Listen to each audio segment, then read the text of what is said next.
Mentioned we have someone joining us. He's joining us by Skype. I'm so glad he was available. And this is someone I was actually reading about, so I was glad when I happened to realize how I could connect with him. His name is Joe Collins, Joe E. Collins III, and he grew up in Los Angeles, and he is running for Congress as a Republican against Maxine Waters. And I looked up actually a lot about her background, Maxine Waters. She's been in Congress for 150 years. Okay, it's not really. She's been there a very long time. And Maxine Waters has made a lot of national headlines, especially over the last 4 years, in the pretty harsh things she has to say about President Trump, about Republicans. She has just been a lightning rod. Gets much attention from the left-wing media in the country. And she's got a really just beyond credible, very impressive young man running against her, going to challenge her for her seat in Congress. So very quickly, this young man, Joe Collins, he'd served 13 years in the United States Navy. This is California's 43rd Congressional District he is running in. In addition to his service in the Navy, he became a licensed financial planning professional, a certified counselor for rape and sexual assault. And so he has a fabulous campaign ad we're going to play a little bit after we bring him on. But without further ado, let's bring on Joe Collins. Hi. Hi, how are you?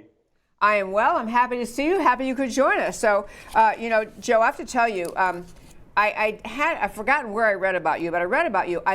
You ran against her last time, right, in 2020. And Maxine Waters seems like she's got this permanent incumbency, like she's going to be there until she, leaves this earth or something.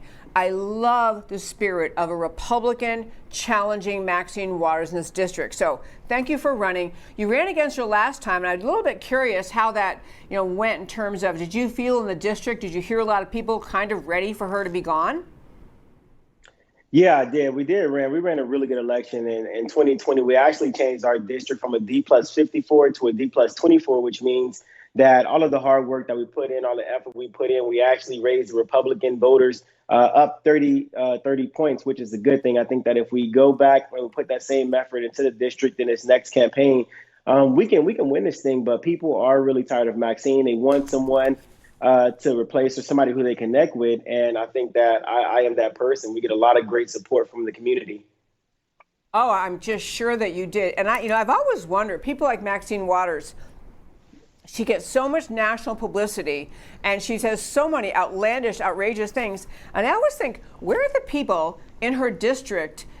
Do they ever contact her and say, you're embarrassing us, can you please stop? I mean, I'm kind of shocked that she doesn't get more pushback from her district.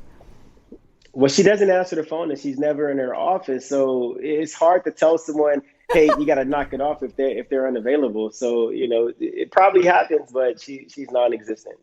She doesn't know. Okay, well, I want to play, and I played your ad. You had an ad against Maxine Waters, or now about your candidacy against Maxine Waters.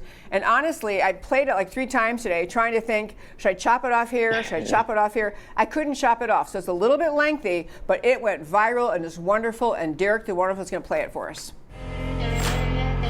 Hey, Maxine, it's Joe. I'm back. Remember me? I'm Joe Collins. I'm running for Congress in California's 43rd District against Maxine Waters. The problem is that this is where Maxine lives, and it's not even in her district. Fact check that, because it's true.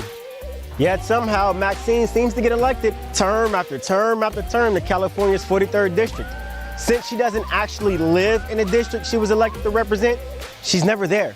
So let's listen to what some of her constituents have to say. I voted for Maxine Waters, but I want to know why she wants to represent us, even though she's never lived in our district. Maxine, I want to know why I lost my job. Maxine, why haven't you cleaned up the community? See, the thing is, people have questions. They want to know why, since Maxine Waters has taken office, the 43rd District has only gotten worse. But Maxine, nowhere to be found. I'm from this neighborhood. Maxine isn't. Coming home after serving 13 and a half years in the U.S. Navy, I was shocked to find my community still in ruins. You would think that as a black leader in a minority-majority district, your prime responsibility will be to improve our communities. But that's not the case with Maxine.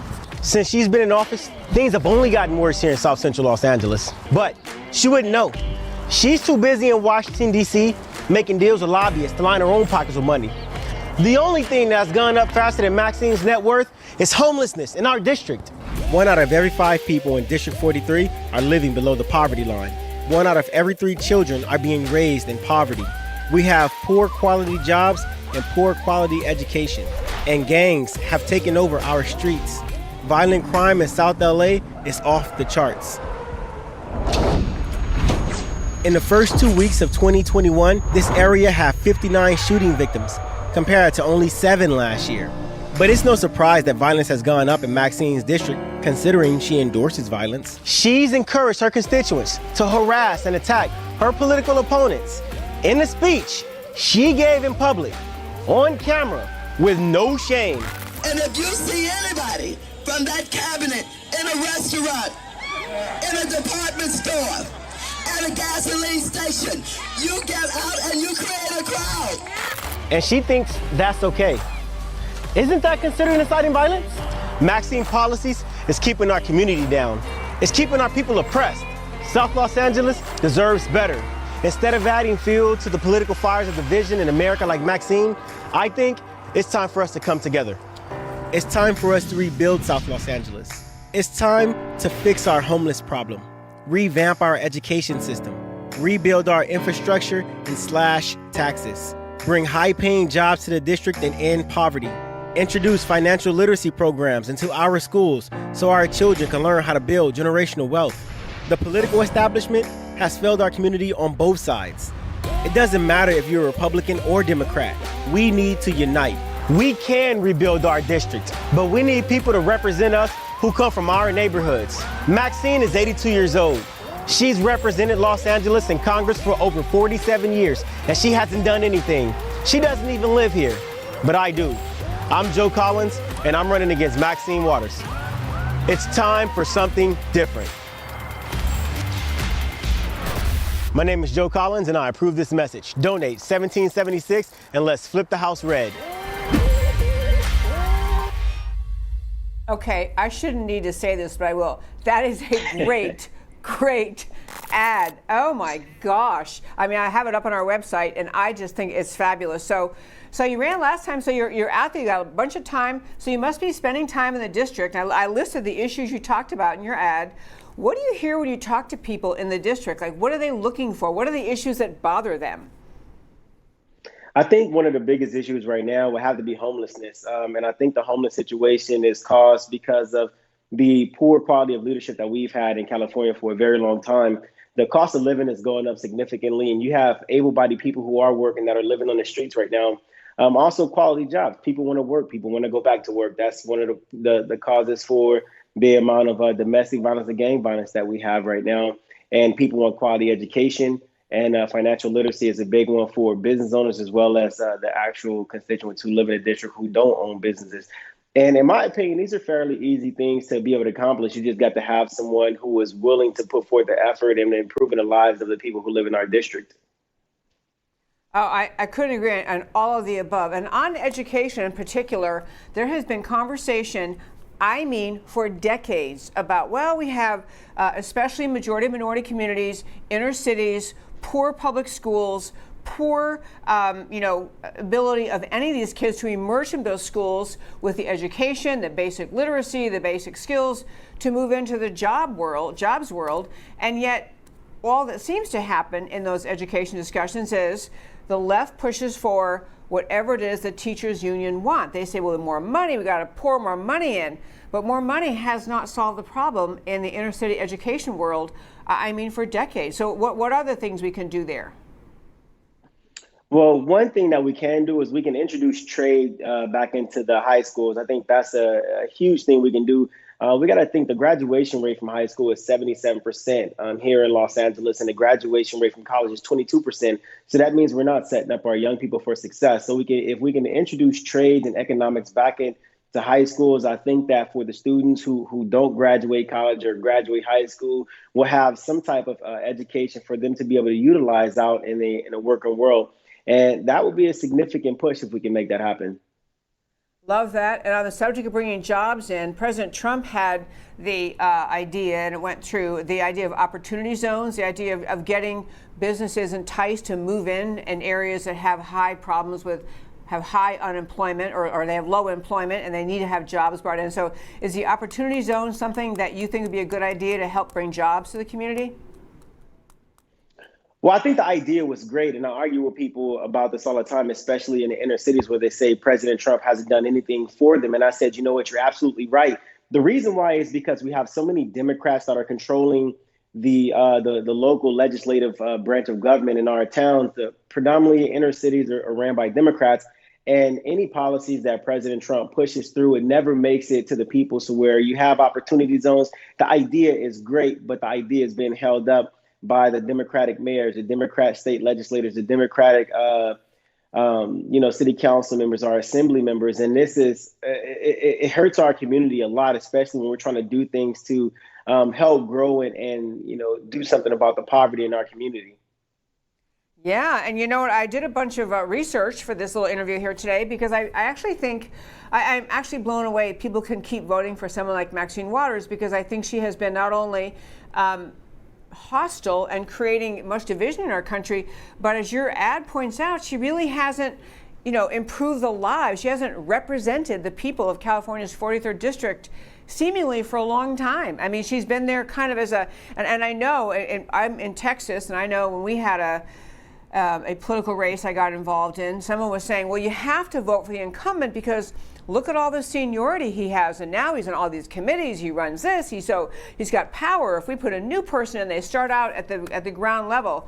And I think sometimes people just vote for Maxine Waters as an example because she's been there a long time, and she's they figure she must know what she's doing. I mean, would you, I'm just curious, I'd love to hear what you hear from the people when you go talking to them, the people who still support her. What do they say is the reason?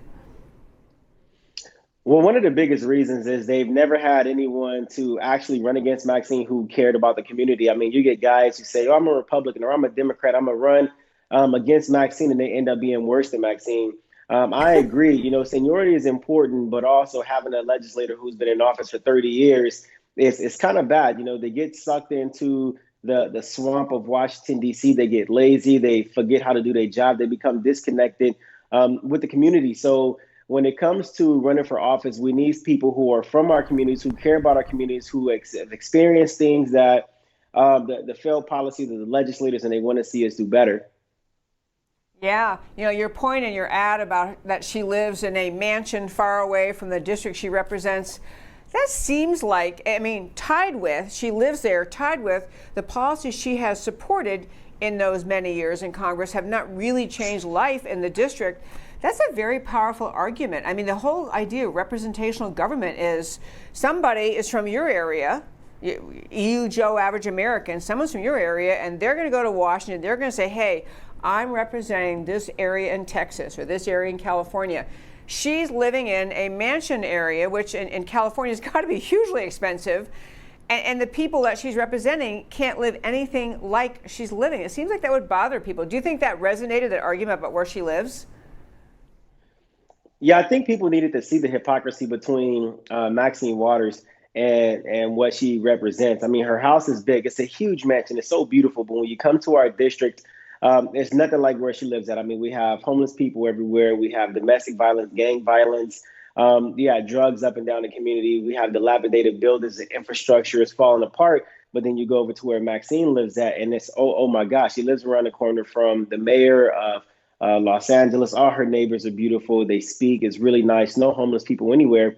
And so I think that somebody had to point that out in a manner that will make people watch and say, you know what, this is not right.